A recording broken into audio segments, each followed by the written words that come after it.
ကတော့ကျွန်တော်ရွှေရင်ကျော်ဆရာပါရွှေရင်ကျော်ဆရာဆိုတော့ကျွန်တော်ဘယောဂကူပါတယ်ယောဂကူလို့ရတဲ့ထဲကနေပြီးတော့မှခုနှစ်သားမိလူတဲ့ပတ်စံများကိုတချို့ကိုကျွန်တော်ယူတယ်တချို့ကိုကျွန်တော်ပြန်ထူပါတယ်ပညာကျွန်တော်တို့ရဲ့ကိုကျယ်သီးတို့လိုပေါ့ကျွန်တော်သားကြီးပေါ့နော်ကိုကျယ်သီးတို့လိုဒီ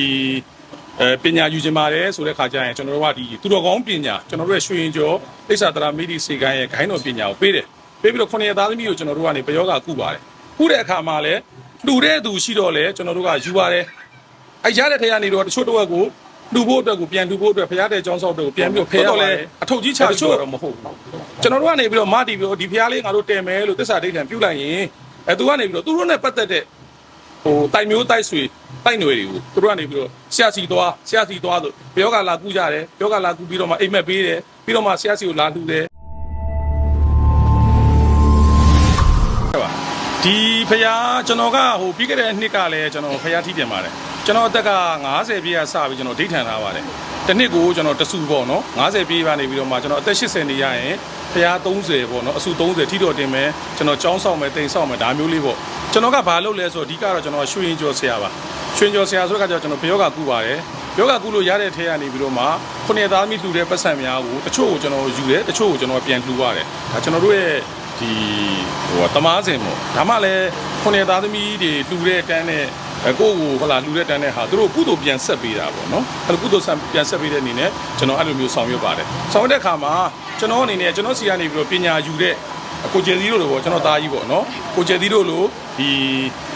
ပညာယူခြင်းပါတယ်ဆိုတဲ့ခါကျရင်ကျွန်တော်တို့ကဒီသူတော်ကောင်းပညာကျွန်တော်တို့ရဲ့ရွှေရင်ကျော်အိဆာတရာမိဒီစေကိုင်းရဲ့ဂိုင်းတော်ပညာကိုပေးတယ်ပေးပြီးတော့ခုနှစ်သားသမီးကိုကျွန်တော်တို့ကနေဘယောဂကူပါတယ်ကူတဲ့အခါမှာလည်းလူတဲ့သူရှိတော့လေကျွန်တော်တို့ကယူပါတယ်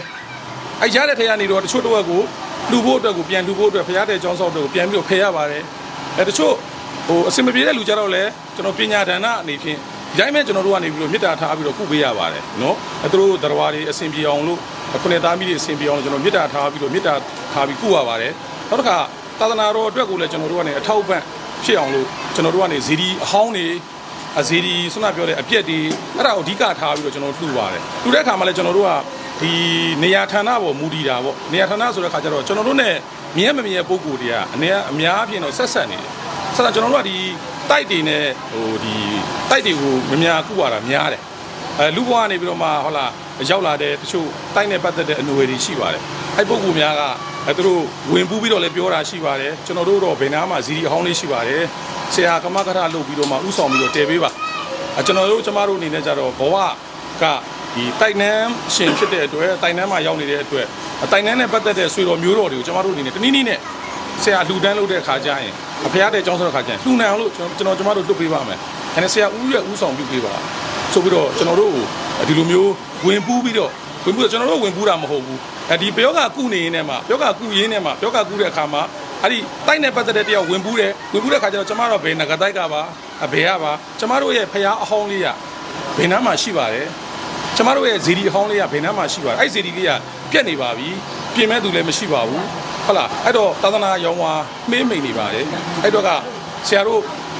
ဥဆောင်ပြီးတော့ကမကထလုပ်ပြီးတော့လှူပေးပါဆိုပြီးတော့အဲ့ဒါမျိုးလေးကျွန်တော်တို့အကူအညီတောင်းတာလေးရှိတယ်ရှိတဲ့အခါမှာကျွန်တော်တို့ကအများအဖြစ်ကျွန်တော်ပြောကကူတာဆို2000လူ2000ပြည့်တော့မှာဗျလူ2000ပြည့်တော့မယ်ဆိုတဲ့အခါကျတော့အများအဖြစ်က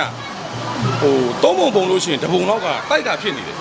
တိုက်ကတော့9တန်း9သိန်း9999တိုက်ဆိုတော့အဲ့ခါကျတော့တိုက်တွေနဲ့ပဲအများတန်းလို့တွေ့နေရတာပေါ့နော်တွေ့တဲ့ခါကျတော့သူတို့ကလည်းအများတန်းလို့အကူအညီတောင်းကြတယ်တောင်းကြတဲ့ခါကျတော့ကျွန်တော်တို့ကနေပြီးတော့သူတို့ပြောတဲ့နေရာလေးတွေလည်းရှိတယ်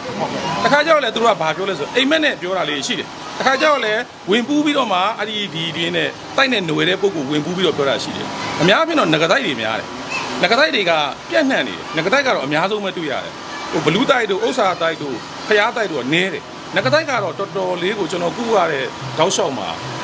တော်တော်များတယ်အယောက်2000မှာဆိုလို့ရှိရင်900လောက်ကငကတိုက်တွေများတယ်ငကတိုက်ကလည်းတကယ်တော့ငကတိုက်ကလည်းပေးနိုင်တယ်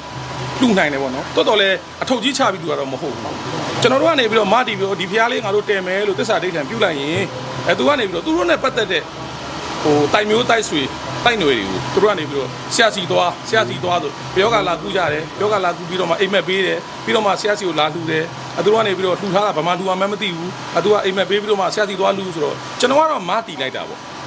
အလုံးစုံကျွန်တော်အစအဆုံးကတော့ဟိုကျွန်တော်လုပ်တယ်ဆိုပေမဲ့လို့ကျွန်တော်ကမတီးလိုက်တာကျွန်တော်မတီးပြီးတော့မှကျန်တဲ့အများအဖြစ်တိုက်တွေຫນွေပြီးတော့ ဟိုလာလှူကြတာပေါ့အဲ့လှူတဲ့ပုံမူတည်ပြီးတော့ကျွန်တော်လုပ်ပေးတယ်ပြီးခဲ့တဲ့နှစ်ကကျိုင်းစာတရဖရားလေးမှာဆိုလို့ရှိရင်ငကတိုက်ကပဲအဲ့လိုပဲဟိုအခုညီတောင်းလို့ကျွန်တော်လုပ်ပေးလိုက်တယ်ဒီဖရားလေးကြတော့ကျွန်တော်အဲ့ကျိုင်းစာတရဖရားလေးရှိပြီကျွန်တော်ခြံကွက်ကလေးကဟိုဘက်အလေရွာမှာရှိတယ်ကျွန်တော်6လမ်းသွားနေပြီးတော့မှကျွန်တော်တပည့်နဲ့ကျွန်တော်လာတဲ့ခါကျတော့တပည့်ကမောင်းနေတယ်ကျွန်တော်ကားပေါ်မှာမှေးကနေပျော်အိပ်ပျော်သွားအိပ်ပျော်တဲ့ခါမှာကျွန်တော်မျက်လုံးထဲမှာအောင်ထဲမှာဖရားလေးတစ်စုသွားတွေ့တဲ့ခါကျတော့အဲ့ဖရားလေးကဘယ်မှလည်းမသိဘူးအဲ့ကနေလာပြီးတော့6လမ်းသွားလာပြီးတော့ဒီဘက်ပြီးလောကကြတော့ကိုယ်လဲကိုယ်အဲ့နာမှာရေးထားတာမြန်နန်းမဟာကျောင်းတော်လို့ရေးထားတော့အဲ့နဲ့တပည့်ကိုတားရီမင်းခဏရက်စမ်းဆိုပြီးတော့ရက်ခိုင်းပြီးတော့အဲ့မြန်နန်းမဟာကျောင်းတော်လို့ရေးထားတဲ့ဟာလေးကိုစာလေးကိုကြည့်ကျွန်တော်စိတ်ဝင်စားသွားတယ်မြန်နန်းမဟာကျောင်းတော်ရာဆိုကျွန်တော်ကျောင်းတော်ရာဆိုတာကကျွန်တော်တို့ကဒီမင်းဘူးစကုအဲ့မှာရှိတာ哦ဆိုတော့ဒီမှာမြန်နန်းမဟာကျောင်းတော်ရာဆိုတော့ဘာလဲမသိဘူးပေါ့အဲ့ချိန်မှာကျွန်တော်မတ်တက်ရက်လိုက်တဲ့ချိန်မှာကျွန်တော်စိတ်ကိုဒီကနေပြီးတော့ဆရာကြွပါလို့ခေါ်နေတယ်လို့ပဲ